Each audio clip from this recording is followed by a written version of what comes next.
6번 문제로 들어와서 봐보겠습니다. 6번 문제, 정치행정 이혼론에 대한 설명 중 옳지 않은 것은 바로 행정관리설이죠.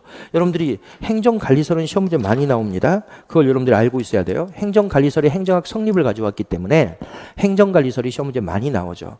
그러면 이 행정관리설과 관련해서 문제를 봐보겠습니다. 이거 우리가 정리를 간단하게 한번 해보겠습니다. 이거는 기본적으로 여러분들이 다 알고 있는 것처럼 역간주의 폐해를 극복하기 위해서 등장했던 거죠. 그리고 여러분들이 알아두셔야 될 것은 역간주의는 행정학이 아닙니다. 역간주의는 행정학 성립 이전에 미국의 인사체제였죠. 행정학은 언제부터 성립하냐면 실적주의가 확립하면서 행정학은 성립을 해요. 그래서 정행 이혼론을 봐보면 이 이혼론 보면 이건 결국 뭐 때문에 등장한 것이다. 바로 대두 배경을 봐보면 역간주의 폐해를 극복하기 위해서 등장한 거죠. 역간주의 폐해 극복. 이건데요. 일단 여러분들이 이 역간주의는 행정학이 아니에요. 이거는 어떻다고 이야기해요? 정치 안에 행정이 있었던 거야. 정치 안에 행정. 그렇죠. 왜 그래요? 바로 국민들이 선거를 통해서 특정 대통령을 뽑으면 그 대통령이 소속돼 있는 정당원들이 행정부를 장악했기 때문에 기본적으로 행정이 정치 안에 있는 모습이죠. 그러니까 바로 뭐야? 정당 정치가 이루어지는 거잖아요. 정당은 당연히 정치 영역이지 행정 영역이라 할 수 없잖아요. 결국 정치 안에 행정이 있었던 거죠. 그 다음 두 번째로 보면 당연히 여기는 이런 정치 안의 행정이 인한 이 역간주의가 엄청난 부패와 부조리를 이야기하고 그리고 비능률을 이야기해요. 역간주의의 폐해는 결국 뭐였냐면 바로 이게 비능률이었던 거죠. 비능률. 그래서 능률성을 대단히 중시하게 됩니다. 이때 당시에 우드로 윌슨이 나와가지고 정행 이혼론을 주장해요. 정치와 행정과의 관계를 봐보면 정치로부터 행정을 떼어내자야. 떼어내서 정치, 국회가 뭘 해줘라. 결정을 해. 그럼 결정을 하고 집행은 능률성이 중요하잖아요. 집행은. 그렇죠? 정치가 대운하를 5개를 건설하겠다고 결정을 해주면 바로 집행은 정당원들이 하는 게 아니라 전문가들에 의해서 능률적으로 집행되는 게 좋다는 거예요. 그러니까 바로 행정 부분은 집행으로 보고 그리고 여기는 뭐 하자. 시험 봐서 뽑자야. 실적주의가 확립되는 거야. 실적주의. 여러분들이 시험 제도를 우리가 실적주의를 한다는 거 알아두셔야 됩니다. 시험 제도는 실적주의예요. 직업공무원제하고 달라요. 직업공무원제는 강력한 신분 보장을 의미하는 거고 실적주의는 뭐다? 시험 제도죠. 그리고 직업공무원제는 유럽에서 발달된 거예요. 미국에서 발달된 게 아닙니다. 그리고 미국은 지금도 직업공무원제가 확립돼 있지 않아요. 그래서 바로 뭐다? 결정과 집행을 구분하고 결정을 정치가 하라는 거예요. 대운하를 건설한다 할 것이냐 말 것이냐 정치가 결정해. 그리고 몇 개를 건설할 것이냐 이것도 정치가 결정해. 다만 그 결정을 해서 대운하를 5개를 건설하겠다고 했다면 정치인들이 집행하는 건 바람직하지 않죠. 왜?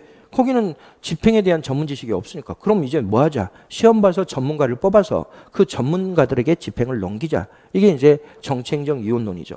이러면서 이제 행정학이 성립되는 거예요. 바로 행정 부분이 성립되는 거예요. 그 다음 세 번째로 봐보면 공사행정과 관련해서 봐보면 여기는 어떻더라? 바로 이때 집행에서 시험 봐가지고 뽑는데요. 집행 부분을 시험 봐서 뽑는데 어떻게 해서 시험 봐가지고 뽑냐면 철저하게 분업화해서 시험 봐서 봐요. 철저하게 각각의 파트를 다 나눠놓고 이쪽은 이쪽의 전문성을 시험 봐서 뽑고 이쪽은 이쪽의 전문성을 이쪽은 이쪽의 전문성을 여기는 이쪽의 전문성을 이렇게. 그럼 이건 뭐냐 이렇게 분업화하는 거. 이게 사기업 체육 관리 기법이거든요. 바로 이렇게 분업화가 사기업 체육 가학적 관리론이에요. 그래서 사기업 체육 가학적 관리론을 그대로 행정에 도입해서 그래서 맞아 시험 봐서 뽑자는 거예요. 그러니까 여기는 기업의 관리 기법을 그대로 행정에 도입합니다. 바로 가학적 관리론을 행정에 도입하죠. 가학적 관리론. 이걸 도입해요. 그러니까 당연히 공사행정, 사기업체의 관리기법을 도입했으니까. 그리고 이 가학적 관리론은 행정에서는 어떻게 전환돼요? 이게 뭐지? 이렇게 나눠가지고 여기에 따라서 시험을 보는 거? 직위분류제지, 직위분류제. 여러분들이 직위분류제로 전환이 되는 거예요. 행정 부분에서는. 가학적 관리론이 미국의 직위분류제에 영향을 미쳐요. 철저하게 분업화하는 것에 영향을 미치고 각각의 분업화된 영역에서 시험을 봐서 공무원을 뽑습니다. 그러니까 결국 여기는 뭐가 되는 거예요? 공사, 행정, 이론론이 되는 거죠. 이론론. 사기업체의 관리기법인 가학적 관리론을 행정에 도입해서 공사행정 이론론의 시각을 가지게 되는 겁니다. 그러니까 여러분들이 정치행정 이론론이고 공사행정 이론론이 되는 거죠. 그다음 네 번째로 보면 여기에 대표적인 학자는 우드로 윌슨이고, 그다음에 다섯 번째로 보면 아까 우리가 문제를 풀어봤던 것처럼 여기는 행정을 뭐로 본다? 다 빼고 한마디로 이야기하면 행정은 집행이다야. 물론 좀 더 정확하게 이야기하면 능률적 집행이죠. 능률적 집행. 바로 비능률성이 문제가 되기 때문에 능률성을 추구하는 게 과학적 행정관리설이고 당연히 능률적 집행을 선호했죠. 다섯 번째로 보면 네 번째 우리가 봤죠. 우드로 윌슨. 다섯 번째도 봤죠. 여섯 번째로 우리가 특징을 한번 봐봅니다. 이 정치행정이론론은 첫째, 이건 그때 당시에 진보주의 운동가인 우드로 윌슨에 의해서 주창이 됐거든요. 바로 진보주의 운동에 영향을 받았던 거예요. 진보주의 운동. 이것에 영향을 받았고, 두 번째로 보면 이거는 유럽 행정학에 영향을 받아요. 유럽 행정학.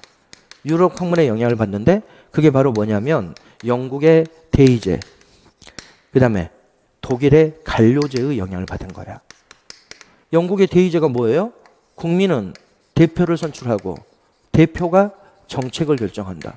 이게 지금 대의제잖아요. 그럼 여기 봐보세요. 대표가 누구야? 국회죠. 국회가 결정을 한다. 여기 정치가 결정을 한다. 이게 똑같잖아요. 그러니까 바로 대의제의 영향을 받은 것이고, 그 다음에 독일의 갈료제의 영향을 받은 겁니다. 철저하게 분업화해서 뽑는다잖아요. 이 분업화는 갈료제의 특징이잖아요. 갈료제의 특징. 그러니까 사기업체의 가학적 관리론은 결국 갈료제의 영향을 받은 거예요. 독일의 갈료제의 영향을 받았던 거죠. 그래서 유럽 학문에 영향을 받은 겁니다. 특히 독일의 갈료제에 큰 영향을 받았던 거죠. 이 정도가 이제 중요한데, 이 정도를 가지고 우리가 시험 보는데 여기 여러분들이 이거 좀 봐보겠습니다. 결국 대표 관료제는 뭘 강조하는 거야? 행정의 전문성을 강조하는 거야. 전문성. 시험 봐서 전문 지식이 있는 사람을 뽑아서 그들에 의해서 행정을 맡기자 이런 것이기 때문에 행정의 전문성을 강조합니다. 여기 역관주의를 봐봅니다. 역관주의는 뭘 강조하는 거냐면 행정에 뭘 강조하겠어요? 행정의 대표성을 강조하죠. 대표성.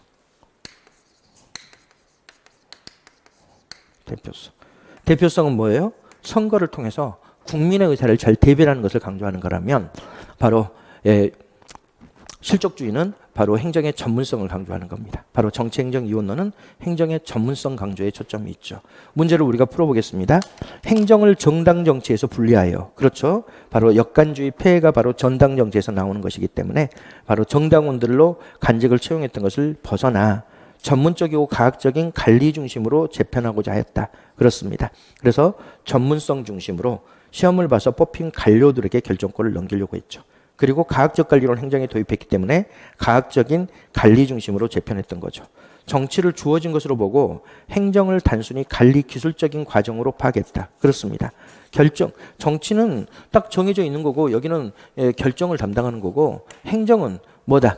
단순하게 집행하는 거야. 여기서 결정해 준 것을 그대로 집행하는 거예요. 다만 어떻게? 능률적으로 집행하는 거죠. 그래서 행정을 단순한 관리 기술로 파악합니다.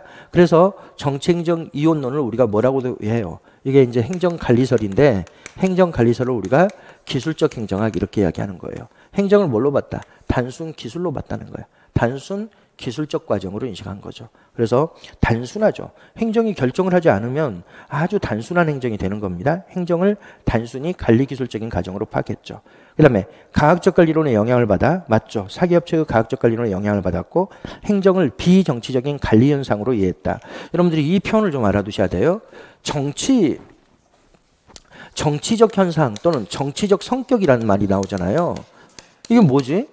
행정이 정치적 성격을 띈다. 이건 뭘 의미하는 거예요? 정치적 성격은 정치가 하는 일을 하게 된다 이거예요. 바로 행정이 결정을 담당하면 당연히 행정이 정치적 성격을 띠는 거예요. 원래 정치가 결정을 해야 되는 건데 행정이 정치적 성격을 가지게 된다 그러면 행정이 결정을 한다는 거예요. 그 다음에 행정이 관리적 성격을 띈다 이러면 관리적 성격은 뭘 이야기해? 관리는 선생님 늘 이야기했죠. 뭐하고 똑같은 말이다. 경영하고 똑같은 말이다야. 바로 행정이 관리적 성격을 띈다 그러면 행정이 집행을 담당한다 이 이야기예요. 예. 바로 사기업체는 결국 집행이니까 결국 관리적 성격을 띈다 그러면 행정은 집행을 담당한다 이런 뜻입니다. 그럼 행정을 비정치적인 바로 뭐다? 비정치성을 띈다? 정치하고 유사하지 않다 이런 이야기죠. 비정치성을 띈다. 비정치적 이런 뭐예요? 바로 정치행정 이론론이죠. 정치와 행정은 다르다 이런 거지. 관리 현상으로 파악한다. 관리는 바로 경영이야. 공사행정 이론론이죠. 관리현상으로 보면은.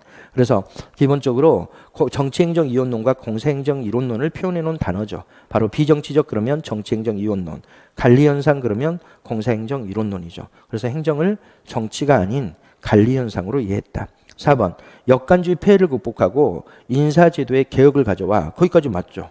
역관주의 폐해를 극복하고 역관주의에서 실적주로의 전환, 인사제도의 개혁이 나타났죠.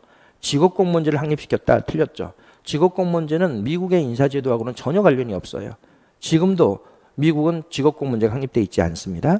그럼 직업공무원제는 어디에만 확립되어 있는 거예요? 바로 직업공무원제는 유럽에만 확립되어 있는 거죠. 그래서 4번은 당연히 틀린 지문이죠.